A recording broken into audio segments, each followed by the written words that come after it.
Anda sedang mendengar Shock Podcast. Shock.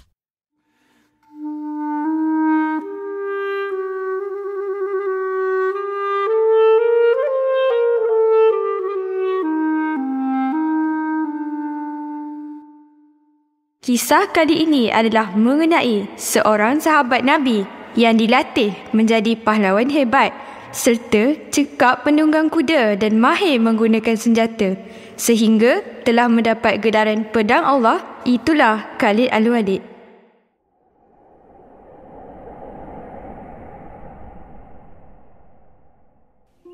Assalamualaikum adik-adik. Adik-adik tahu tak siapa Khalid Al-Walid ni? Mari sini akak kongsikan siapa beliau. Khalid Al-Walid ini adalah seorang panglima tentera Islam yang terulung. Beliau telah memberikan banyak sumbangan dalam menyebarkan agama Islam. Nama sebenar beliau adalah Khalid bin Walid bin Al-Mughirah.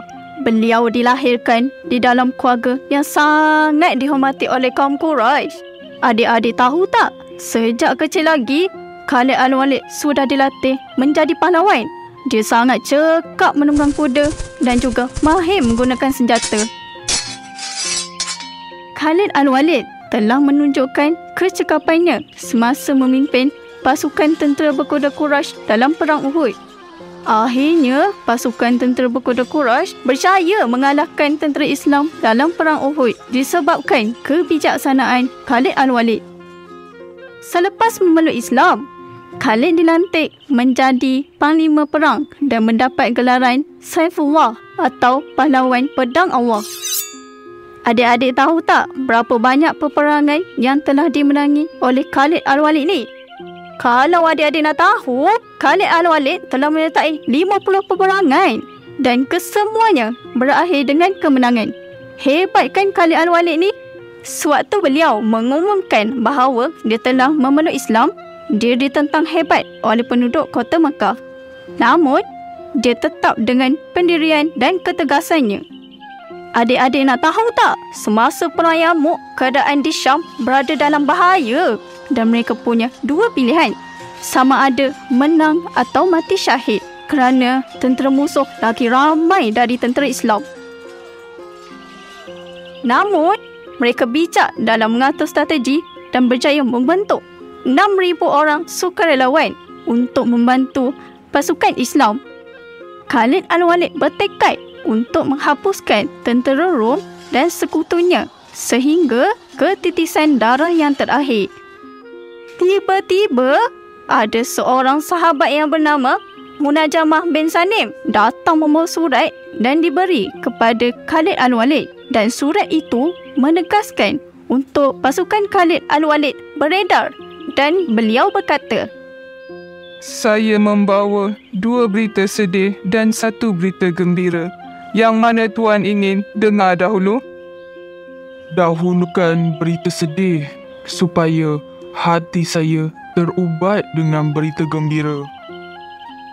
"Baiklah, berita sedihnya ialah Khalifah Abu Bakar telah meninggal dunia, dan berita sedih yang kedua, Umar Al-Khattab telah memecat Tuan daripada menjadi Ketua Panglima Tentera Islam dan digantikan oleh Panglima Abu Ubaidah bin Jarrah." Inna lillahi wa inna ilaihi raji'un. Dan apa saja yang dimiliki di dunia ini hanya bersifat sementara. Keputusan yang diambil oleh Umar Al-Khattab adalah tepat kerana beliau merupakan sahabat Nabi yang dijamin masuk syurga. Dan berita gembiranya pula? Berita gembiranya ialah Umar Al-Khattab dilantik menjadi Khalifah Islam yang kedua. Alhamdulillah. Saya yakin Umar Al-Khattab dapat jalankan tugasnya dengan baik. Dengan kebijaksanaan Khalid Al-Walid dalam mengatur strategi untuk mengalahkan pasukan bergajah tentera Rom, akhirnya tentera Islam menang. Walaupun hanya melibatkan jumlah tentera yang sedikit berbanding orang tentera Rom yang ramai. Selepas Khalid Al-Walid tidak menjadi ketua tentera Islam, beliau telah pergi ke Himsyar dan hidup seperti orang biasa. sehingga suatu hari beliau jatuh sakit dan keadaannya menjadi lebih teruk. Ramai sahabat datang menziarahinya. Akhirnya, beliau meninggal dunia dan impiannya untuk mati dalam medan perang tidak tercapai. Sangat sedih kan adik-adik. Di sini kita tahulah bahawa banyak pengorbanan yang Khalid Al-Walid lakukan demi kesejahteraan negara Islam. Wahai adik-adik, ingat ya, jasa dan pengorbanan beliau ini mesti kekal tersemat dalam hati kita. Tak lupa juga, sebagai umat Islam, kita semestinya mempunyai semangat berjuang yang tinggi untuk menegakkan agama Islam. Adik-adik pun perlu ada sikap disiplin supaya kita dapat menjadi insan yang berguna kepada diri, keluarga, masyarakat dan negara. Akhir sekali, Khalid Al-Walid juga seorang yang patuh dengan suruhan Allah, seperti tidak meninggalkan solat waktu, berpuasa dan menghormati ibu bapa. Jomlah kita sama-sama buat baik seperti apa yang Khalid Al-Walid telah buat ni untuk masuk syurga.